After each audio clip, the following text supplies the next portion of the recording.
नमस्कार दोस्तों, स्वागत है आपका जीके लाइव पाठशाला में। यूपी ट्रिपल एससी पीईटी के लिए हम लोग अंकित भाटी सर की प्रैक्टिस सेट देख रहे थे। इसमें से हम 11 सेट कवर कर चुके हैं। ये आपका 12वां सेट है, तो आज हम इसे कवर करेंगे। बाहर जोरों की बारिश हो रही है तो थोड़ी बहुत आवाज़ आपको डिस्टर्ब कर सकती है, उसके लिए पहले ही सॉरी बोलता हूँ। वीडियो को प्लीज़ लाइक कीजिएगा और चैनल को जरूर सब्सक्राइब कीजिएगा। पहले क्वेश्चन से शुरुआत करते हैं। पहला क्वेश्चन है, कौन से 3 वेद संयुक्त रूप से त्रयी या वेदत्रयी कहलाते हैं? तो इसमें है शुरू के जो 3 वेद हैं वो आपके वेदत्रयी कहलाते हैं, जिसमें ऋग्वेद, यजुर्वेद और सामवेद आता है, आपके वेदत्रयी कहलाते हैं। आपके ऑप्शन नंबर यहाँ से ए सही हो जाएगा पहले नंबर क्वेश्चन का। आगे देखते हैं नेक्स्ट क्वेश्चन। गौतम बुद्ध ने अपनी मृत्यु के उपरांत बौद्ध धर्म के नेतृत्व के लिए निम्न में से किसे नामित किया था? दूसरा क्वेश्चन है, तो सही जवाब बनता है आपका ऑप्शन नंबर डी, किसी को उन्होंने नामित नहीं किया था। अपना उत्तराधिकारी के रूप में किसी को उन्होंने नामित नहीं किया था। यहाँ से ऑप्शन नंबर डी सही हो जाएगा आपका। अब बुद्ध से संबंधित थोड़े बहुत तथ्य जान लेते हैं। जैसे गौतम बुद्ध जी था, इनका वैशाख पूर्णिमा के दिन कुशीनगर स्थान पर भगवान बुद्ध को निर्माण की प्राप्ति हुई थी। उनकी मृत्यु के उपरांत उनके शिष्यों द्वारा बौद्ध धर्म के मुख्य शिक्षाओं को संहिता किया गया। इन शिक्षाओं में कौन कौन आते हैं? आपके त्रिपिटक आते हैं, जिसमें विनय पिटक, सूत पिटक और अभिधम्म पिटक तीनों पिटक हैं। तो इस बात को भी आप लोग ध्यान रखिएगा। आगे देखते हैं। जैन संप्रदाय में प्रथम विभाजन के समय श्वेतांबर संप्रदाय के संस्थापक कौन थे? तो आपको पता है जैन आपके 2 संप्रदाय में बैठ गया था, श्वेतांबर और दिगंबर।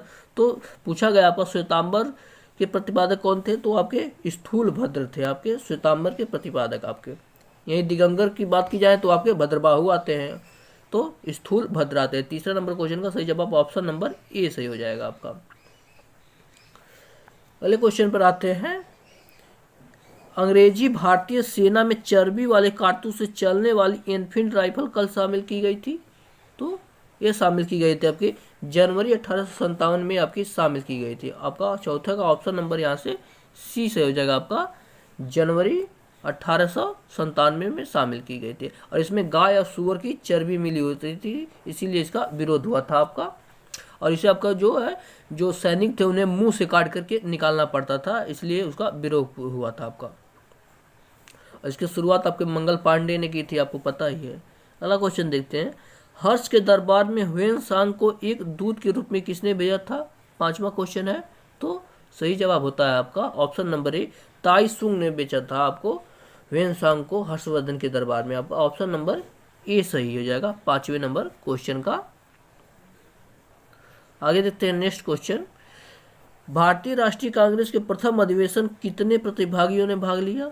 तो प्रथम अधिवेशन में आपके बहुत बारे क्वेश्चन पूछा गया, कुल 72 प्रतिनिधियों ने भाग लिया था। यहाँ से आपका ऑप्शन नंबर सी सही होता है 6वें का, कुल 72 प्रतिनिधियों ने भाग लिया था आपका। अगला क्वेश्चन देखते हैं।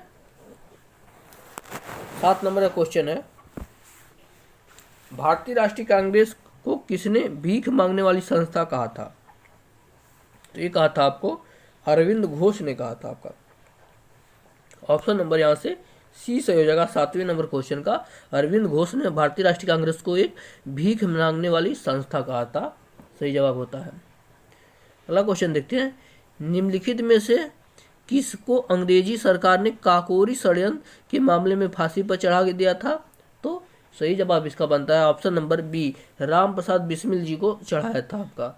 और काकोरी षड्यंत्र का नाम बदलकर अब काकोरी ट्रेन एक्शन हो गया है, तो ये पूछे जाने की क्वेश्चन संभावना सबसे अधिक बनती है, तो इस बात को भी आप लोग ध्यान रखिएगा। और इन्हें काकोरी कार्रवाई का 9 अगस्त 1925 को लखनऊ के पास हुई थी, आपको पता ही है, काकोरी नामक गांव के पास। अगला क्वेश्चन देखते हैं। तिलक तथा एनी बेसेंट द्वारा बनाए गए होम रूल लीग को एक होम रूल लीग में मिला दिया गया था। तो किसमें दोनों को एक में मिला दिया गया था, कौन से सन में? तो सही जवाब होता है आपका 1918 में दोनों को एनी बेसेंट द्वारा और तिलक द्वारा बनाए गए होम रूल लीग को एक में मिला दिया था आपका 1918 में। ऑप्शन नंबर यहाँ से बी सही हो जाता है आपका। अगले क्वेश्चन पर आते हैं। महात्मा गांधी के राजनीतिक गुरु कौन थे? बहुत बार क्वेश्चन पूछा गया है। 10 नंबर का क्वेश्चन है, तो सही जवाब बनता है आपका ऑप्शन नंबर डी सही होता है। गोपाल कृष्ण गोखले जो जी हैं, जो वो महात्मा गांधी के राजनीतिक गुरु कहलाते हैं आपके। ऑप्शन नंबर यहाँ से डी सही हो जाता है आपका। आगे देखते हैं नेक्स्ट क्वेश्चन। लंदन किस नदी के किनारे पर स्थित है? तो सही जवाब बनता है आपका लंदन जो है वह टेम्स नदी के किनारे बसा है। देखिए कहीं कहीं थेम्स लिखा रहता है, कहीं कहीं टेम्स लिखा था, लेकिन सही आपका उच्चारण आपका टेम्स ही है। टेम्स नदी के किनारे लंदन आपका बसा हुआ है। ऑप्शन नंबर यहाँ से बी सही हो जाता है, टेम्स नदी के किनारे।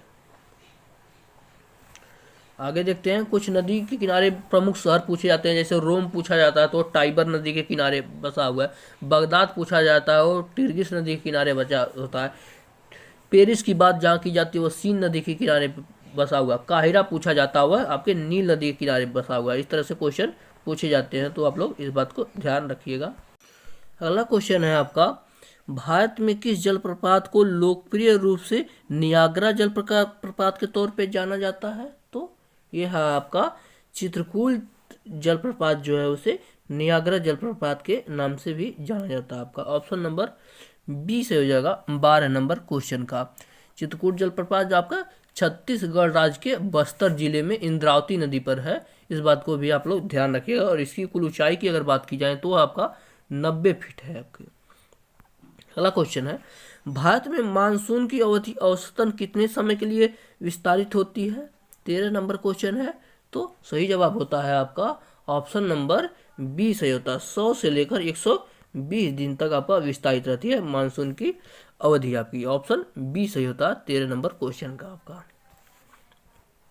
आगे देखते हैं, नीलगिरी पहाड़ियों में पेड़ की सामान्य जाति कौन सी है? तो इसका सही जवाब हो जाएगा आपका सौगौन है आपका। सौगौन के पेड़ नीलगिरी पहाड़ियों में अधिकांश रूप से पाए जाते हैं आपके। ऑप्शन यहाँ से डी सही होता है 14 नंबर क्वेश्चन का। आगे देखते हैं, भारत में सबसे बड़ा बाघ अभ्यारण्य यानी टाइगर रिजर्व कौन सा है? 15 नंबर क्वेश्चन है, तो इसका सही जवाब बनता है आपका ऑप्शन नंबर सी, नागार्जुन जो है टाइगर अभ्यारण्य सबसे भारत में बड़ा बाघ अभ्यारण्य है। यहाँ से ऑप्शन नंबर सी सही होता है 15 नंबर क्वेश्चन का आपका। इसे श्रीशैल टाइगर रिजर्व कृष्णा नदी के तट पर अवस्थित भारत का सबसे बड़ा टाइगर रिजर्व है, आप लोग जान गए। और यह बना था आपका 1857 में आपका बना था, और 1978 में बना था, और 1983 में प्रोजेक्ट टाइगर संरक्षित क्षेत्र में शामिल किया गया था आपका। और इसका नाम जो है 1992 में नाम बदलकर राजीव गांधी वन्यजीव अभ्यारण्य कर दिया गया था। और यह अभ्यारण्य जो है आपका आंध्र प्रदेश के तेलंगाना जिले में है, राज्य में स्थित है। आगे देखते हैं, माफ कीजिएगा, जो आंध्र प्रदेश है और तेलंगाना है और 5 राज्यों में स्थित है, यानी आंध्र प्रदेश और तेलंगाना राज्य दोनों राज्यों में स्थित है। आगे देखते हैं, आरबीआई की राष्ट्रीयकरण किस वर्ष हुआ था? तो सही जवाब बनता है आपका 16 नंबर क्वेश्चन का। ऑप्शन नंबर डी हो जाता है 1949 में आरबीआई का आपका राष्ट्रीयकरण हुआ था। ऑप्शन नंबर डी हो जाएगा। और एक कब हुआ था आपका? 1 अप्रैल 1935 को इसका निर्माण हुआ था, और इसका राष्ट्रीयकरण 1949 में हुआ था। इस बात को आप लोग ध्यान रखिएगा। अगला क्वेश्चन है, विनिवेश आयोग की स्थापना किस वर्ष हुई थी? 17 नंबर क्वेश्चन है, तो इसका सही जवाब बनता है आपका ऑप्शन नंबर सी, 1996 में हुई थी आपका विनिवेश आयोग की स्थापना। ऑप्शन सी सही होता है 17 नंबर क्वेश्चन का। आगे देखते हैं 18 नंबर क्वेश्चन दिया गया आपका, पूंजीवादी अर्थव्यवस्था की मुख्य विशेषता क्या है? तो सही जवाब बनता है आपका ऑप्शन नंबर यहाँ से डी हो जाता है, निजी स्वामित्व होता है पूंजीवादी अर्थव्यवस्था में आपका, यानी सरकारी स्वामित्व नहीं होता है आपका, निजी स्वामित्व होता है। ऑप्शन नंबर डी सही हो जाएगा। आगे देखते हैं, भारत में कृषि जोतों की उपविभाजन एवं अपखंडन निम्नलिखित में से किसके कारण होती है? तो इसका सही जवाब बनता है आपका 19 नंबर क्वेश्चन का। ऑप्शन नंबर डी, संयुक्त परिवार प्रथा का ह्रास होने से भी होते हैं, जनसंख्या में वृद्धि होने के कारण भी होती है, और उत्तराधिकार का कानून जो है उसके कारण भी होती है आपकी। तो ऑप्शन नंबर यहाँ से डी सही हो जाता है 19 नंबर क्वेश्चन का। आगे देखते हैं, निम्नलिखित में से कौन सुमेलित नहीं है? 20 नंबर क्वेश्चन है, तो सही जवाब बनता है आपका जो है चौथी पंचवर्षीय योजना काल आपका 1966 से 1971 तक नहीं रही है, यही आपका सही सुमेलित नहीं है आपके, बाकी के आगे सभी के सभी सही सुमेलित हैं। अगला क्वेश्चन है, भारतीय संविधान में मौलिक कर्तव्य कितने हैं?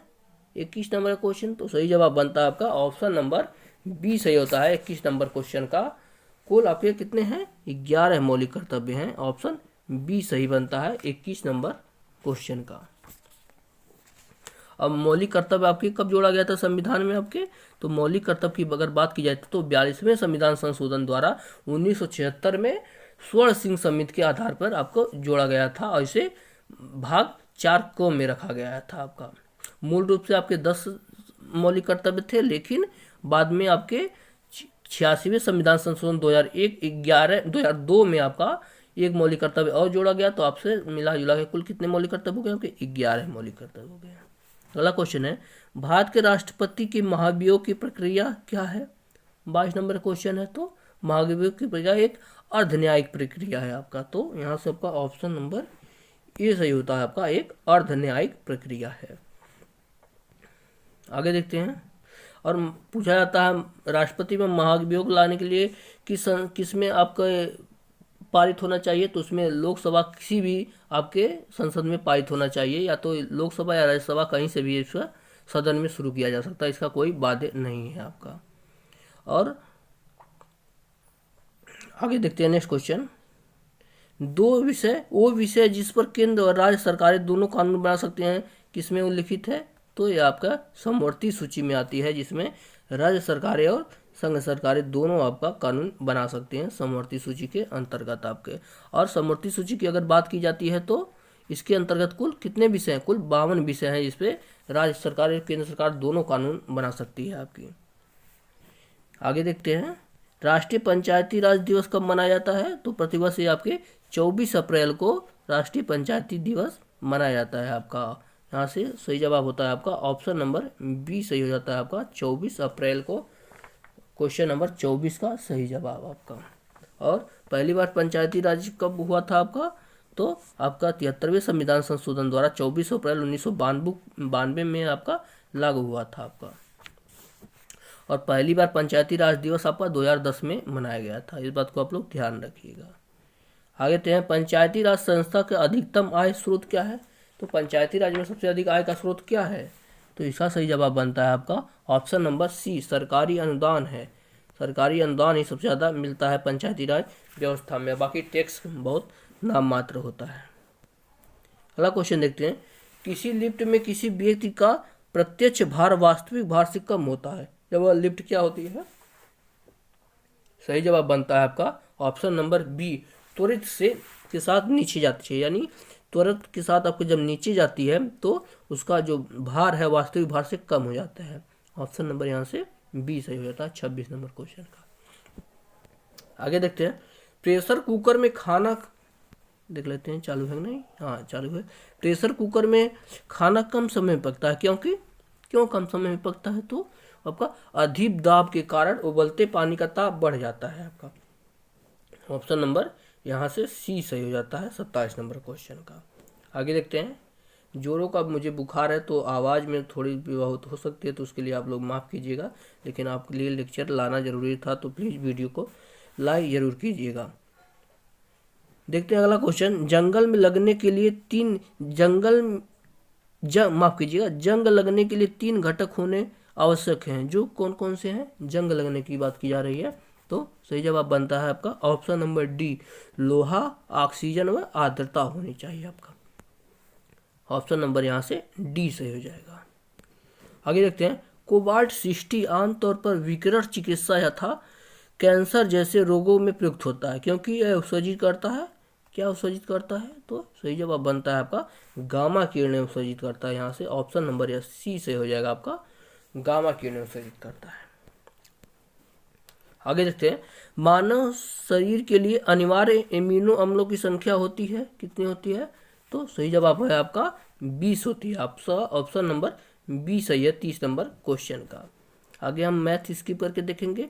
मैथ का पीडीएफ आपको टेलीग्राम पे मिलेगा। इसके पहले जितने भी लेक्चर हो चुके हैं सबके जो पीडीएफ है टेलीग्राम में है, तो टेलीग्राम ज्वाइन करना आप लोग न भूलें। डिस्क्रिप्शन बॉक्स में आपका टेलीग्राम का लिंक दिया गया है आपका। आगे देखते हैं अब 36 नंबर का क्वेश्चन आपका, उद्दत का सही विपरीतार्थक शब्द है, यानी उद्दत का विलोम पूछा है, तो उद्दत का विलोम जो है आपका विनीत होता है। आपका ऑप्शन नंबर ए सही हो जाएगा, आपका विनीत होता है। आगे देखते हैं, वाणी प्लस औचित्य का सही संधि विच्छेद क्या होगा, तो इसका सही जवाब होता है 37 नंबर क्वेश्चन का ऑप्शन नंबर ए, वाणिज्यित्य होता है। आपका ऑप्शन ए सही है। देखिए वाक्य शुद्धिकरण में भी ये शब्द पूछा जाता है, तो इस बात को ध्यान रखिएगा। अगला क्वेश्चन देखते हैं, निम्नलिखित शब्दों में कौन सा शब्द समुद्र का पर्यायवाची है। 38 नंबर क्वेश्चन है, तो रत्नाकर जो होता है वो आपका समुद्र का पर्यायवाची होता है। आपका ऑप्शन नंबर ए सही हो जाएगा, आपका रत्नाकर। आगे देखते हैं, जो थोड़ा जानता है उसके लिए एक शब्द क्या है, थोड़ा जानने वाले के लिए एक शब्द क्या है, तो सही जवाब बनता है आपका ऑप्शन नंबर सी है, आपका अल्पज्ञ। अल्पज्ञ होता है जो थोड़ा बहुत जानता है, जो सब कुछ जानता है उसके लिए सर्वज्ञ शब्द का प्रयोग किया जाता है, और जो बहुत कुछ जानता है वो बहुज्ञ होता है। आपका कव्वाली में कौन सा लिंग है, कव्वाली जो गाई जाती है उसमें कौन सा लिंग है, तो सही जवाब हो जाता है आपका, कहाँ गया, हाँ कौन सा क्वेश्चन, 40 नंबर क्वेश्चन का सही जवाब बनता है आपका ऑप्शन नंबर बी सही होता है, आपका स्त्रीलिंग है, क्योंकि कव्वाली गाई जाती है ना कि गाया जाता है। आपका ऑप्शन नंबर यहाँ से बी सही हो जाता है, स्त्रीलिंग है। अब रीजनिंग को स्किप करके हम लोग आगे आ गए हैं। दिया गया आपका, हाल ही में बंगाल की खाड़ी में आसानी चक्रवात ने दस्तक दी है। इस चक्रवात का नाम आसानी किस देश ने रखा है, तो यह रखा है आपका श्रीलंका ने। आपका ऑप्शन नंबर बी सही है, आपका श्रीलंका ने रखा है। आगे देखते हैं, ऑस्कर जीतने वाले पहले अश्वेत कौन है जिनका हाल ही में निधन हो गया, तो ये थे आपके सिडनी पोइटियर थे। आपके ऑप्शन नंबर यहाँ से डी सही होता है, आपका सिडनी पोइटियर। आगे है, हाल ही में कहाँ पर राइट टू पी अभियान शुरू किया गया, 53 नंबर क्वेश्चन है, तो इसका सही जवाब बनता है आपका ऑप्शन नंबर ए, ये आपका नागपुर, महाराष्ट्र के नागपुर में किया गया है। 53 नंबर क्वेश्चन का सही जवाब बनता है आपका option number A, option number A सही है, आपका नागपुर में चला गया है आपका। आगे क्वेश्चन देखते हैं, ब्लू बुक जो हाल ही में खबरों में थी किस सशस्त्र बल समूह का मैनुअल है, ब्लू बुक की बात की जा रही है, तो सही जवाब बनता है आपका ऑप्शन नंबर 54 नंबर क्वेश्चन का सही जवाब बनता है आपका ऑप्शन नंबर सी सही हो जाएगा, आपका स्पेशल प्रोटेक्शन फोर्स के द्वारा शुरू की गई है आपकी ब्लू बुक मैनुअल। आपका ऑप्शन नंबर सी सही है 54 नंबर क्वेश्चन का। आगे देखते हैं, जगन्नाथ स्टार टाउनशिप परियोजना का संबंध किस राज्य से है, 55 नंबर क्वेश्चन है, तो सही जवाब है आपका ऑप्शन नंबर यहाँ से देख लेते हैं, ऑप्शन नंबर डी सही हो जाएगा, आपका आंध्र प्रदेश से। ऑप्शन डी सही होता है आपका आंध्र प्रदेश से, 55 नंबर क्वेश्चन का सही जवाब। आगे देखते हैं, हाल ही में नरेंद्र मोदी ने किस राज्य में सावरा कुड्डू जल विद्युत परियोजना का उद्घाटन किया है, तो प्रधानमंत्री जी ने आपका यह योजना आपके हिमाचल प्रदेश के मंडी जिले में किया है। तो हिमाचल प्रदेश कौन सा ऑप्शन में है, ऑप्शन नंबर यहाँ से डी सही होता है, आपका हिमाचल प्रदेश में किया है आपका। आगे देखते हैं, सतत विकास सूचकांक 2021 में भारत को कौन सा स्थान मिला है, 57 नंबर क्वेश्चन है, तो भारत को मिला है आपका 120वां स्थान मिला है आपका भारत को। ऑप्शन नंबर यहाँ से सी सही हो जाता है, आपका 120वां स्थान भारत को मिला है आपका। और इस सूचकांक में भारत ने 100 में से 60.07 स्कोर किया, और पिछले वर्ष भारत का आपका 117वां स्थान था। और इस सूचकांक में पहले नंबर की बात की जाती है तो यहाँ पर फिनलैंड पहले नंबर पर आता है आपका। आगे देखते हैं, हाल ही में लॉन्च ममता बियॉन्ड 2021 नामक पुस्तक के लेखक कौन है, 58 नंबर क्वेश्चन है, तो इस पुस्तक के लेखक अरुण सिन्हा है आपके, अरुण व सिन्हा है आपके। ऑप्शन नंबर बी सही होता है, अरुण व सिंह, ऑप्शन नंबर बी सही होता है आपका।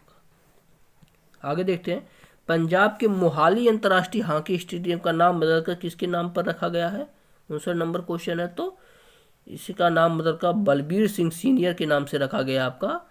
ऑप्शन नंबर सी सही होता है आपका, बलबीर सिंह सीनियर के नाम से रखा गया है। आगे देखते हैं, संसद में कितनी बार पेपरलेस बजट पेश किया जा चुका है? 60 नंबर का क्वेश्चन है। तो सही जवाब बनता है आपका 2 बार आपका जो है पेपरलेस बजट प्रस्तुत किया जा सका है। ऑप्शन नंबर बी सही होता है 60 नंबर क्वेश्चन का। अगले क्वेश्चन पर आते हैं। दिया गया 61 नंबर क्वेश्चन, पुरी में रथ यात्रा किसके सम्मान में आयोजित की जाती है?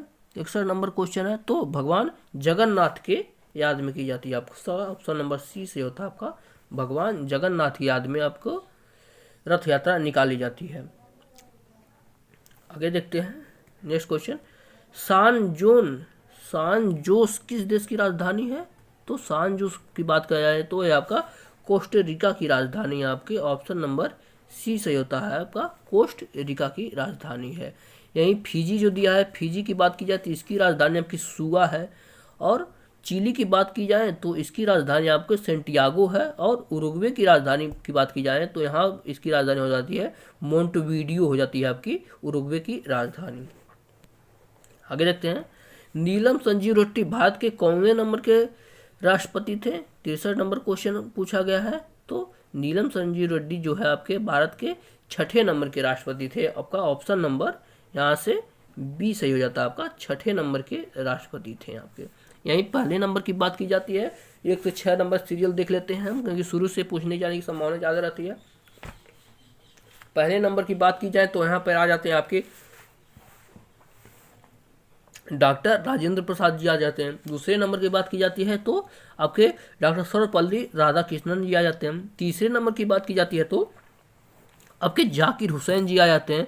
यहीं चौथे नंबर पर देखा जाए तो आपके वारागिरी वेंकटगिरी आ जाते हैं। फिर 5वें नंबर पर आपके फखरुद्दीन अली अहमद आते हैं। और 6ठे की बात जहाँ आती है वहीं संजीव रेड्डी आते हैं। तो इस बात को ध्यान रखिएगा। अगला क्वेश्चन है, यूनिसेफ का मुख्यालय कहाँ पर स्थित है? 64 नंबर क्वेश्चन है। तो सही जवाब बनता है आपका यूनिसेफ का मुख्यालय आपका न्यूयॉर्क में है, संयुक्त राज्य अमेरिका में। ऑप्शन नंबर यहाँ से ए सही होता है आपका न्यूयॉर्क में।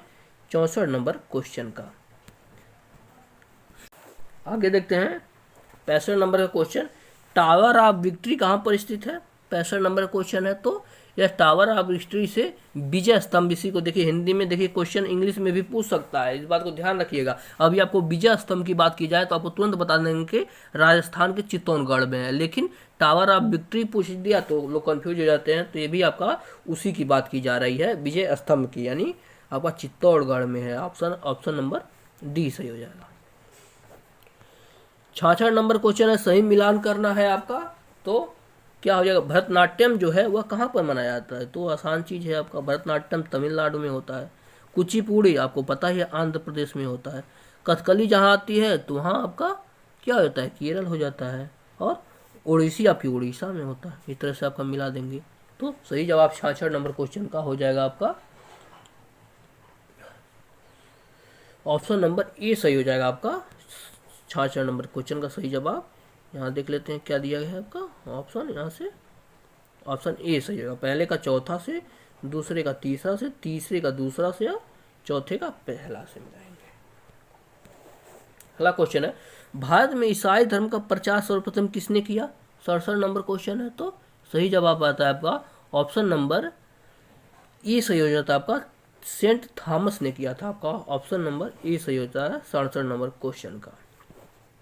आगे देखते हैं, उत्तर प्रदेश में सुप्रसिद्ध विश्वनाथ मंदिर कहाँ पर स्थित है?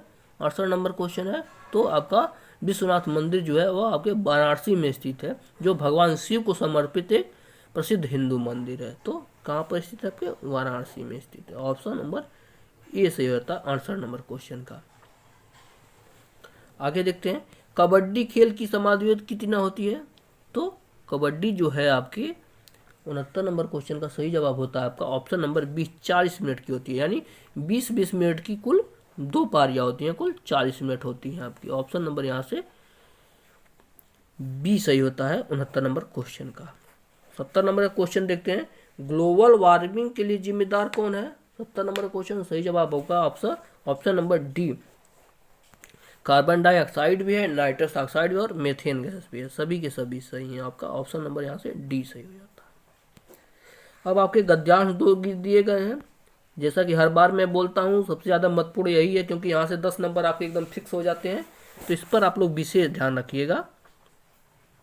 चलिए देखते हैं, क्वेश्चन दिया गया आपका गद्यांश को एक बार हम पढ़ लेते हैं। दिया गया आपका पुराणानुसार श्रृंगी ऋषि के शाप के कारण तक्षक नाग ने राजा परीक्षित को डसा था, जिससे उनकी मृत्यु हो गई थी। इससे क्रुद्ध होकर प्रतिशोध की भावना में से उनके पुत्र जनमेजय ने सर्पयज्ञ किया। मंत्राहूत होकर सर्पयज्ञ कुंड में आकर गिरने लगे। इसी बीच वासुकी की वन नाग कन्या जरतारु का पुत्र आस्तिक आकर जन्मेजय और उनके यज्ञ अनुष्ठान की छल पूर्वक प्रशंसा करने लगा, जिससे प्रसन्न होकर जन्मेजय ने उससे वर मांगने को कहा। ऋषियों ने राजा को वर देने से मना किया। तक्षक मंत्राहूत होकर मंडल के पास आ ही गया था कि तभी आस्तिक ने वर मांगा कि यह यज्ञ बंद कर दिया जाए। वचनबद्ध होकर जन्मेजय ने यज्ञ को बंद कर देना पड़ा और जन्मेजय इसके पश्चात बना रहा कि वह अपने पिता की मृत्यु का बदला न ले सके। वास्तविक शत्रु तक्षक बच ही गया। तो यह था आपका गद्यांश। इस पे क्वेश्चन देखते हैं कैसे आते हैं। 71 नंबर का क्वेश्चन देखते हैं, क्या दिया गया है आपका। दिया गया है आपका क्वेश्चन, माफ कीजिएगा थोड़ी, हाँ, दिया गया आपका परीक्षित को किस ऋषि ने शाप दिया था। तो सही जवाब बनता है आपका 71 नंबर क्वेश्चन आपका ऑप्शन नंबर डी, श्रृंगी ऋषि ने श्राप दिया था। आपका ऑप्शन डी सही हो जाता है। आगे देखते हैं, जन्मेजय ने कौन सा यज्ञ किया था। तो कौन सा यज्ञ किए थे आपके, सर्प यज्ञ किए थे। ऑप्शन नंबर यहाँ से ए सही हो जाता है आपका, सर्प यज्ञ किए थे। अगला देखते हैं, जन्मेजय के यज्ञ की प्रशंसा किसने की। तो इसकी प्रशंसा आपका ऑप्शन नंबर बी सही हो जाएगा आपका, आस्तिक ने की। आपकी ऑप्शन नंबर बी सही हो जाता है आपका, आस्तिक ने की। जन्मेजय को वर देने से किसने मना किया। तो किसने मना किया था आपका, ऋतिज्यो ने मना किया था। आपका ऑप्शन नंबर यहाँ से सी सही होता है। फिर आता है 75 नंबर क्वेश्चन, जन्मेजय के पिता का क्या नाम था। तो इनके पिता का नाम आपका परीक्षित थी, राजा परीक्षित। ऑप्शन नंबर ए सही होता है। अब आता है अगला गद्यांश, इसे भी देख लेते हैं। दिया गया आपका, यहां से पढ़ते हैं, सर्दी से दम परेशान है माँ। गद्यांश को एक बार पढ़ते हैं। दिया गया आपका, हमारा जीवन पाखंडमय बन गया है और हम इसके बिना रह नहीं सकते हैं।